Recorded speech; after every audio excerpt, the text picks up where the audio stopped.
This is Radio Taiwan International.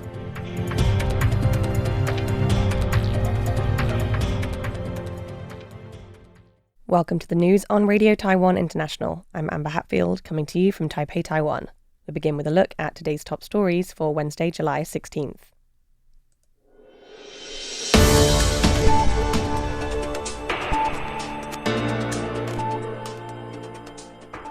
Taiwan-US trade negotiations continue, with no final rate yet. Taiwan is to deepen medical collaboration with Paraguay. And there's a countdown to the recall vote. DPP slams the KMT for empty promises, and the KMT accuses the DPP of dirty tricks. But first, today's top story. While the United States announced a new wave of tariffs against Southeast Asian countries, Taiwan is still negotiating a new tariff rate with no clear idea about the final rate. Foreign Ministry officials assure that the goal remains to set the lowest rate possible. Deputy Foreign Minister Chen Mingqi spoke before the legislature on Wednesday on the progress of trade negotiations, saying that while the details of ongoing negotiations cannot be shared, Taiwan is continuing to negotiate for the lowest rate possible.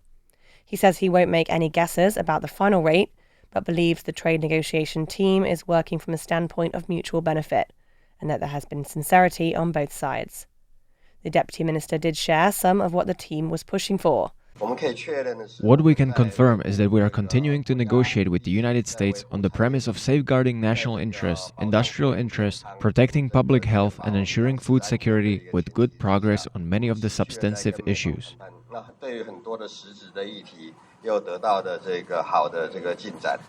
The Cabinet's Office of Trade Negotiations also says that it is actively following the global economic situation to negotiate a favourable deal for both parties. When asked whether a deal would include security issues, Trade Negotiation Office Deputy Chief Representative Yan Hui-shun says that it remains focused on economy and trade at this time. She adds that the US is aiming to increase industrial competitiveness while reducing the trade deficit. As for Taiwan, Yan said, "We're especially hoping to remain competitive with Japan and South Korea, at least obtaining tariffs not higher than theirs. This is the most important goal of the reciprocal tariffs this time. It's a give and take process, what the US is willing to give, and how we can strive for the best rate." The National Security Bureau reports that it will also continue to closely monitor the US reciprocal tariff measures, providing relevant data to support government decision-making and safeguard Taiwan's industries and technology from CCP infiltration. On Monday local time, Paraguayan President Santiago Peña met with Taiwan's Foreign Minister Lin Jialong and stressed the importance of taking the bilateral relationship to a new level. Lin says he's happy to witness the collaborations between Taiwan and Paraguay in the transportation and medical fields. In the meeting, he said seeing Paraguay's public transportation reaching a new milestone with electric buses built by Taiwanese manufacturers has given him hope that this high-technology industry will flourish. During his visit, Lin inspected Taiwan's Paraguay Healthcare Information Management Efficiency Enhancement Project and promised that Taiwan would assist in building the Ascension General Hospital infrastructure. Lin and Peña both emphasized that the two countries will continue to expand cooperation in energy, medical, technological, educational, and economic fields. With just 10 days to go until Taiwan's mass recall vote, political momentum is building on both sides of the aisle. On Wednesday, the Democratic Progressive Party, DPP, and allied civic groups brought their Round Trip to Safeguard the Nation campaign to Keelung, rallying voters in support of recalling Kuomintang KMT lawmakers. DPP Secretary-General Lin Youchang has accused the KMT of using deceptive tactics, saying the party is now selling promises it can't deliver. Lin pointed to the recent push by KMT and Taiwan People's Party (TPP) lawmakers to pass a law distributing $340 in cash to citizens, calling it a violation of budget law and a political maneuver to sway the recall vote. Meanwhile, the KMT is hitting back. The party unveiled a list of 10 dirty tricks they claim the DPP might use to sway the recall, including disinformation, fake diplomacy wins, fear-mongering about China, and what they allege is bias at the Central Election Commission. KMT spokesperson Yang Zhiyu urged voters to see through what she called the DPP's smears, and said the KMT will continue promoting its legislative record and exposing what it claims are lies from the ruling party. The CEC confirmed that 5 recall cases against KMT legislators Luo Mingcai, Jiang Qichen, Yan Chongying, Yan Guangheng, Li Siming have passed verification and will be reviewed at a commission meeting on Friday, when official voting dates will be finalized. In total, 24 KMT lawmakers and suspended Hsinchu Mayor Gao Hong'an face recall votes scheduled for July 26th. 2 more KMT legislators, Ma Wenjun and You Hao, will face their votes on August 23rd, the same day as the referendum on restarting the Manshan nuclear power plant.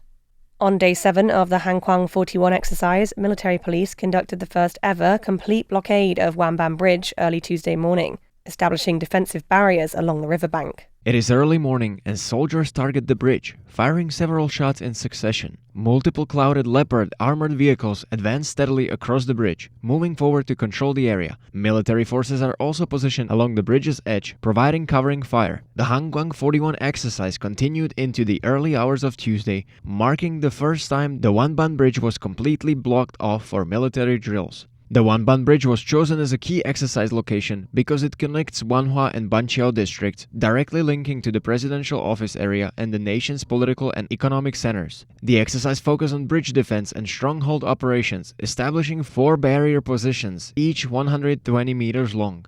There are 8 defensive obstacles, such as Hesco Bastion, defense walls, and steel hedgehogs, covering roughly 70% of the bridge surface. Through tactical positioning, enemy forces can be trapped along the riverbank. Su Ziyun from the Institute for National Defense and Security Research explained that armored units from Linkou and the 99th Brigade moving north from the south will pocket the enemy from the southern flank. This creates a pincer movement, using the river as a boundary to force enemies against the riverbank for freeway elimination.